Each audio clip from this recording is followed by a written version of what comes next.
There is a lot of false information available if you're learning to cook. Perhaps your mother taught you that adding potatoes to an overly salty soup or stew will help the food absorb the salt, or perhaps a friend told you that salt helps water boil more quickly. You take the people in your life at their word without doing any additional research because you trust them. Although cooking myths and misconceptions are much less detrimental to society, if you believe in one, your life may have been slightly hampered. In this video, we will be talking about some of the myths and misconceptions about food and cooking. Stay tuned to the video till the end, and if you are new to the channel, subscribe for future videos. Vegetables lose nutrients when cooked. Many people think that the best way to consume vegetables' nutrients is raw. The theory holds that if you cook a vegetable, the vitamins and minerals will break down, reducing its nutritional value. The majority of vitamins, however, are not significantly harmed by heat from boiling or steaming, and some vitamins may even become more palatable when vegetables are cooked. Some nutrients are removed from the water when water-soluble vitamins like vitamins C and B are boiled, but the majority are still present. Avoid washing mushrooms. This is just flat-out incorrect. Mushrooms are fungi, and like many fungi, they prefer to grow in areas with lots of dirt and feces. So why do people recommend not washing your mushrooms? Because mushrooms are highly absorbent. A mushroom is essentially a group of tubes that absorb nutrients and water from the soil. Seriously, take a handful of mushrooms right this second, squeeze them, and see how much water comes out. So it makes sense that washing mushrooms will cause them to absorb water. The main argument then shifts to, because washing the mushrooms requires more time to cook than using less water. And while this is true, it is unpleasant due to the feces mentioned earlier. Therefore, use high heat, wash your mushrooms, and give them a little squeeze.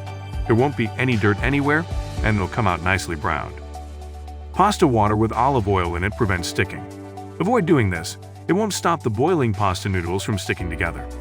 You're only wasting perfectly good olive oil, that's all. After straining your pasta, the olive oil layer will remain and coat your cooked noodles, making it more difficult for your sauce to adhere to the pasta. Simply give your pasta noodles a good stir occasionally if you're concerned about them sticking. Sharp knives can be dangerous. Yes, sharp knives are more dangerous than blunt knives, so this one carries a little extra baggage. A dull knife, on the other hand, goes where it wants to, and a sharp knife goes where you want it to. While a dull knife has a greater chance of accidentally piercing your skin, a sharp knife has a greater chance of actually doing so.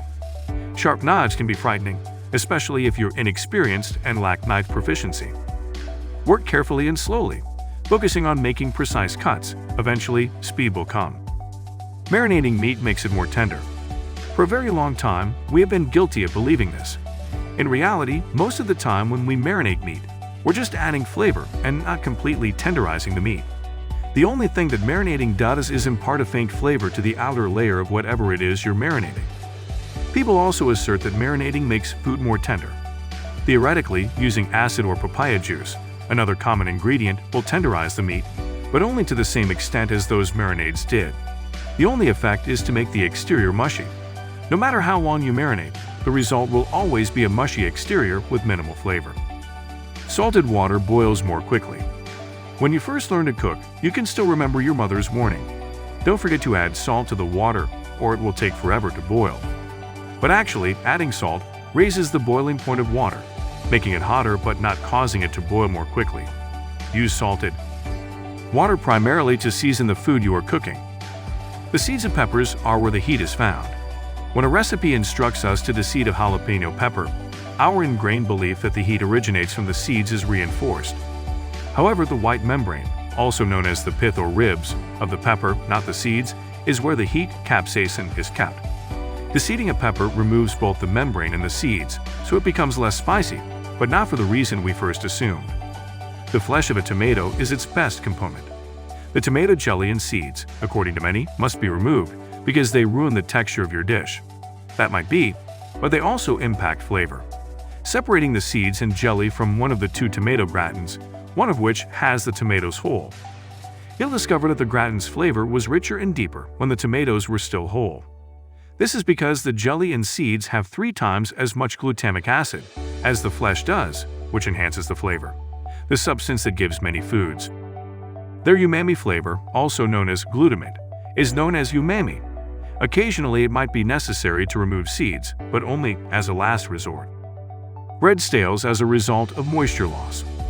Retrogradation is the process that bread starch goes through after being exposed to air. The bread becomes hard and crumbly as the starch molecules start to crystallize and absorb moisture. Because of this, you should dry bread in the oven before using it in certain recipes, like stuffing, to remove any remaining moisture. Meat red liquid indicates it is undercooked. The presence of a pool of pink juice on your plate does not necessarily indicate that the meat is undercooked. Bioglobin, a protein found in muscle tissue that leaks out when meat is heated, is what causes the red substance that appears to be blood to appear in pinkish steaks, contrary to popular belief. High heat speeds up the cooking of grains. It is not true that cooking a pot of rice or quinoa on high heat will make the food cook more quickly. High heat causes the water that should permeate the grains to evaporate quickly, which increases the likelihood that the rice will be both undercooked and burnt on the bottom. Birds perish because of rice. By filling their stomachs to the point of bursting, rice does not kill birds. Wild rice is consumed by birds, despite some species avoiding it. Due to this widespread misconception, weddings now frequently use millet, confetti, or other materials to shower the newlyweds as they leave the ceremony rather than the customary rice. It's finished if the pasta sticks to the wall. The best way for many people to tell if pasta is fully cooked is by tossing it against a wall and hoping it sticks. However, the stickiness of your pasta may indicate that you overcooked it. When pasta cooks, starches are released, making each strand sticky and improving its ability to cling to walls.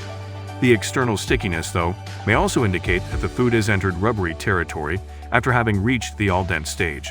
You'll get a more accurate evaluation if you taste your pasta as it cooks. That was all for today's video. Tell us your views in the comment section. Also, if you enjoyed the video, don't forget to give a thumbs up to this video. And if you are new to the channel, remember to subscribe to the channel for more amazing videos. Thank you very much for taking the time to watch this video. We'll see you soon in the next video.